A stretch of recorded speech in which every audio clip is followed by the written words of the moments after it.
Welcome to another episode of Healing Wisdom. Join me, Pandora, and my guests as we explore history, cultural traditions, science, spirituality, social justice, and the healing aspects of the arts. Today we're joined by Global Kids teacher Emerald Walker. She writes and directs scripts which weave global history with students' personal cultures and stories through music, dance, and theater. Her program, Undesirable Elements at Global Kids, was awarded 2 National Endowment for the Arts grants and selected to work with the Lincoln Center Institute. Under her direction, her students have performed at many locations, including Columbia University, Council on Foreign Relations, Apollo Theater, and the United Nations Special Session on Children. Welcome, Emerald. Thank you so much for being with us today. And thank you for having me. Tell us about your background in theater, how you came to expressive arts, and what first motivated and inspired you to get involved. So I've been pretty much doing this since I was a kid, and especially moving with text. But I got involved with a company in Paris. It was a dance theater company. She was head of the dance department of Oberlin with a pianist, and it was all dance theater. So it always had movement and text. And then when I came to New York, I worked with some really wonderful masters, Meredith Monk, Ping Chong, and urban bushwomen. So all of them dealt with some kind of movement and definitely theater in non-traditional ways. And the whole work with urban bushwomen was also involved not just movement and music and theater, but also entering communities and undoing racism and those kinds of workshops. So a lot of that work came into the work with young people that I did with Ping Chong Company.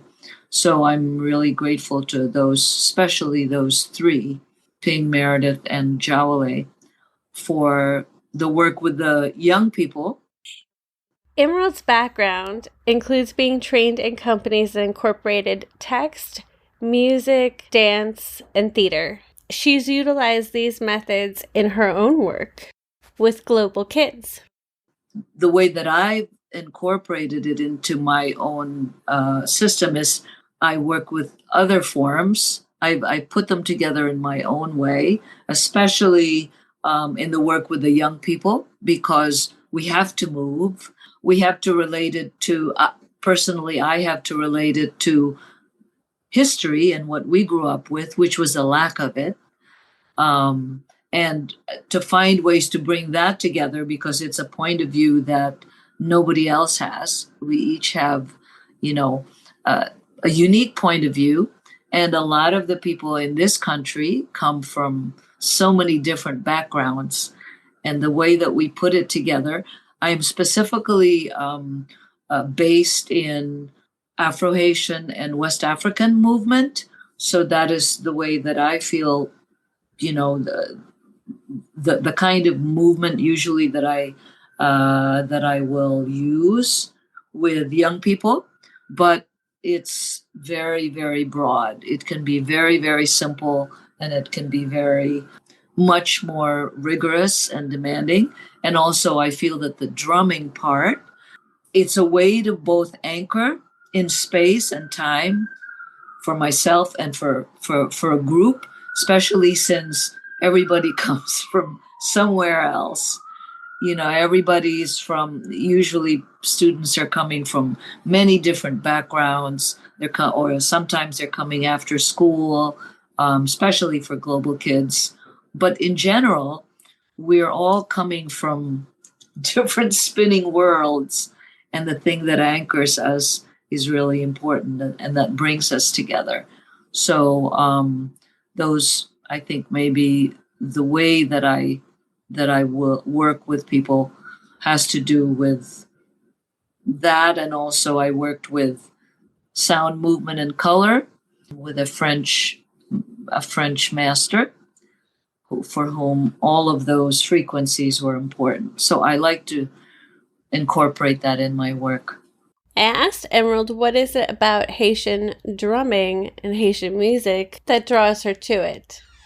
So number one is we work with a live musician in the youth productions for Global Kids. So he brings in some songs and some dances, and oftentimes they have to do with with the material that we're dealing with, whether it, historical material, it, and oftentimes it's very specific. Like, for instance, we had students who went to Haiti as part of Global Kids to do a film project, and it had to do with the relationships between Haiti and the Dominican Republic and historical events like the Parsley Massacre, when Haitians who couldn't pronounce a certain word, which is parsley, they couldn't say perejil, they said pesi, and there was a massacre around it. So we learned, yes. So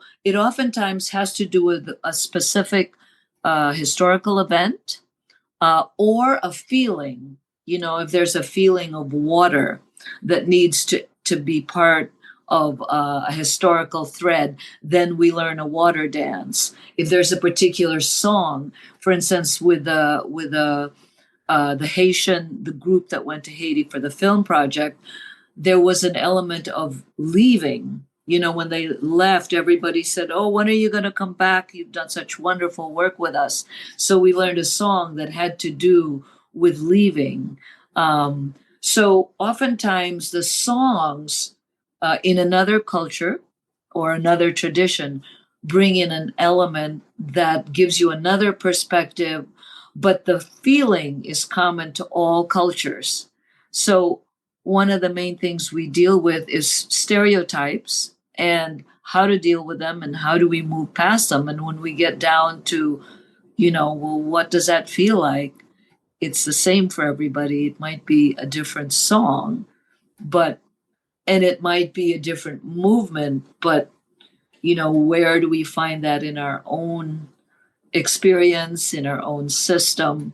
So a lot of, and also voodoo means spirit originally from Benin. So it's not, we also talk about how that has, gotten either misunderstood or misexpressed, miscommunicated, and how that happens from one culture to the next, whether it's Haiti or any other. So how do you deal with perception? How do you deal with experience? Oftentimes that's what we start from, is what are the values of our students? What are issues that are important to them? And how do they relate to other experiences from history? And how do we deal with that? So in Haiti, there is a fantastic dance called the Liberation Dance. It's Igbo, and it's about breaking the chains. It's about becoming free. So the whole thing of being bound and the whole movement of being bound, the stake step, it's a question. So what do you feel are the things that keep you bound today? How do you find ways to liberate yourself? This is what happens in movement in this tradition, as a place where they were able to liberate themselves from France. So there are many ways in, but one of the key things is that we have a live musician from Haiti who's not just a wonderful drummer, he's a wonderful didgeridoo player. He plays different kinds of drums and sings and dances. So it's about the people who are in the circle and what they bring.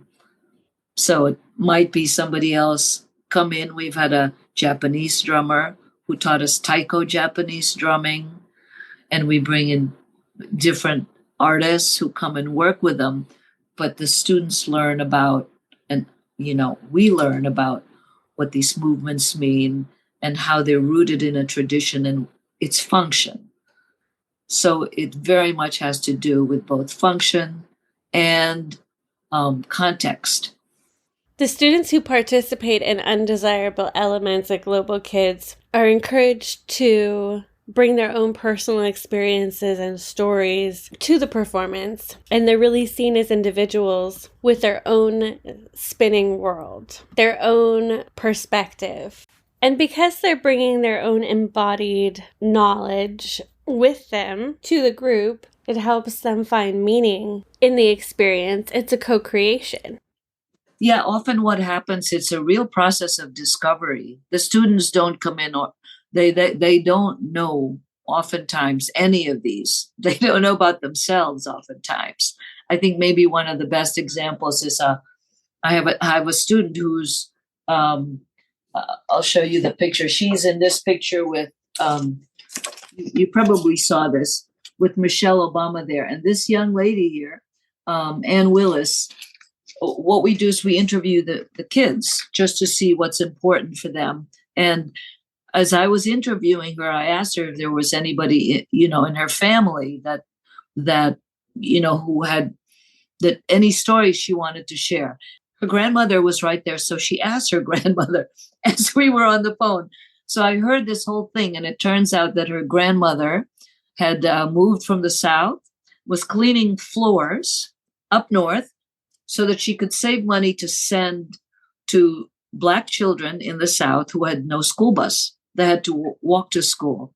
So suddenly it made her wanting to do well in school. It gave her a context of why she was doing what she was doing. I want to get A's. I want to do this. But she was never aware of her grandmother's story.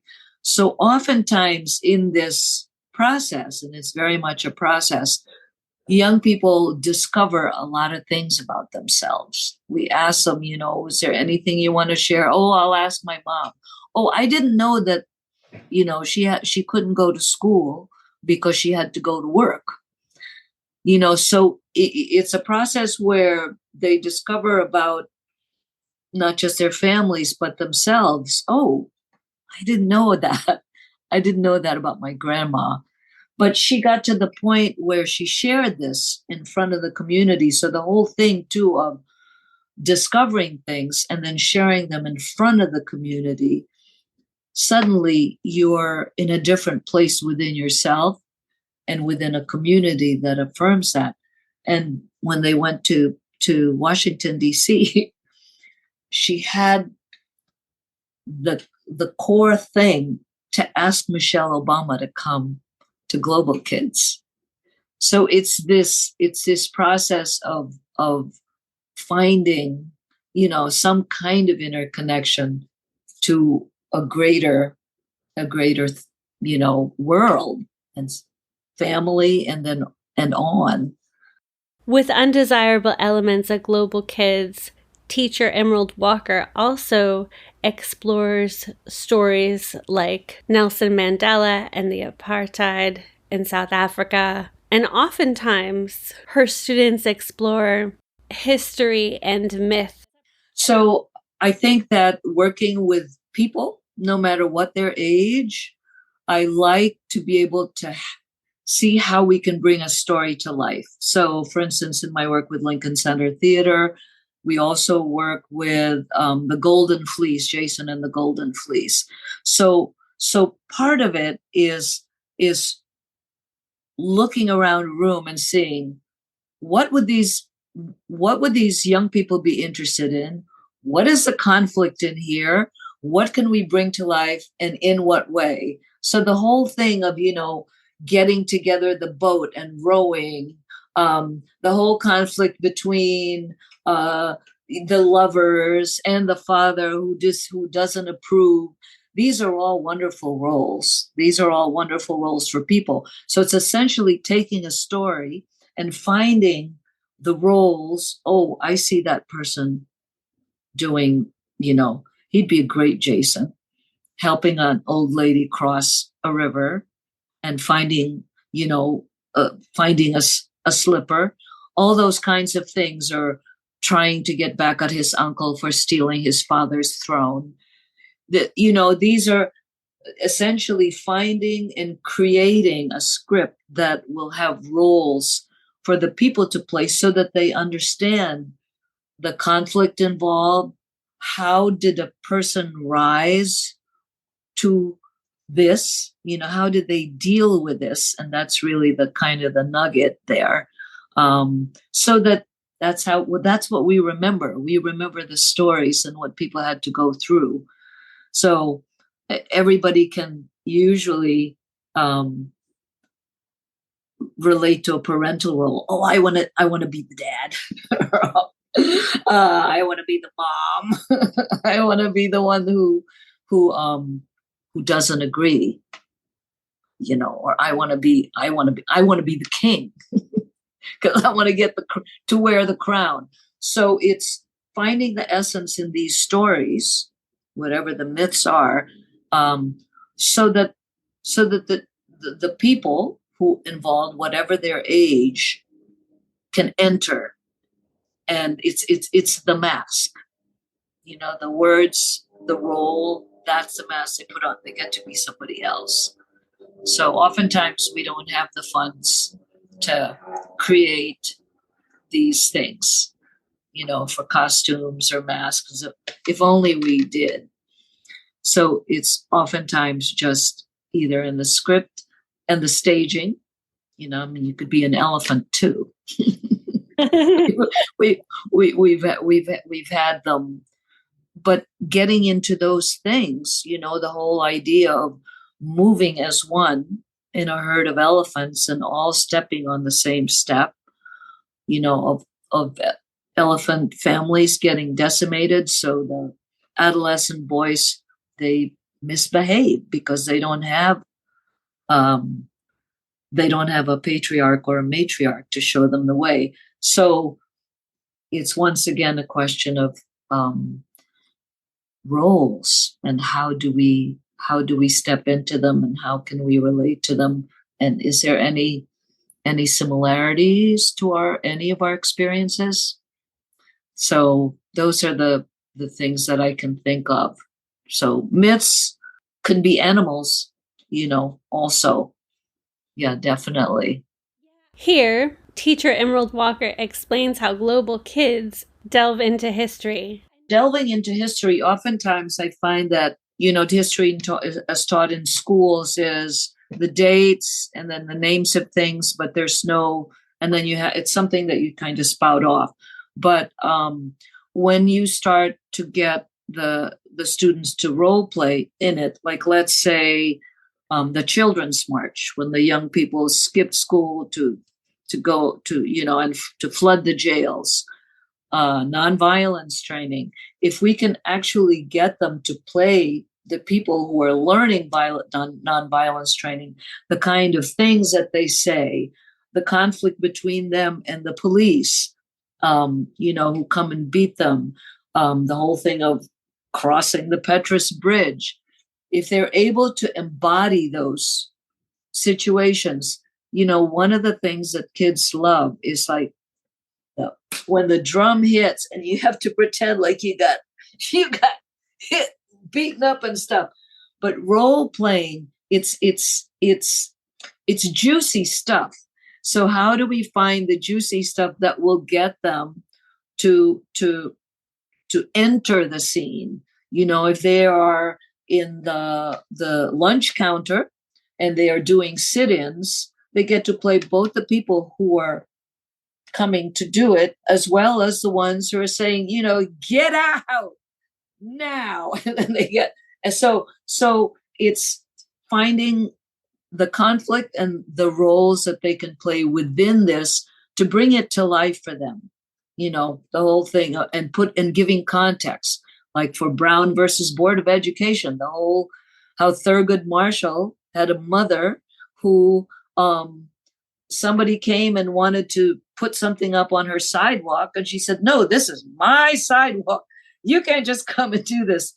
So kind of a role model for him later on in his life. He's a kid who got in trouble. How many kids do we know we get in trouble?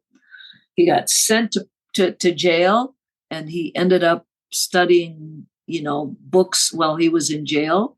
And then, so it's like putting context, putting people that they know about, a teenager, a mother, what they're like, and then so that a situation, Brown versus Board of Education, gets set within, like it's he comes from this kind of family. This is what his mother was like.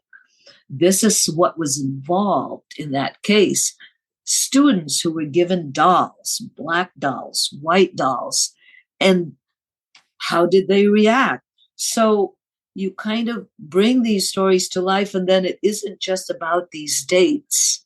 It's about these situations. Well, about what was the reaction to the white doll or the black doll? What do you think about that?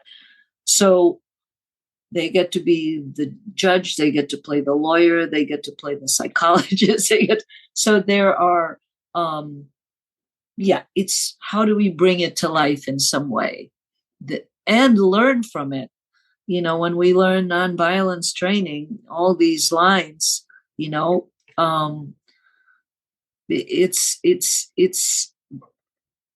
a way to move through life when you learn about, oh, these people felt that way and this is what they did about it. So that's how we approach the history. Oftentimes finding what the turning point was in a person's life. And usually it was when they were a teenager, at the age of, there are amazing stories throughout history.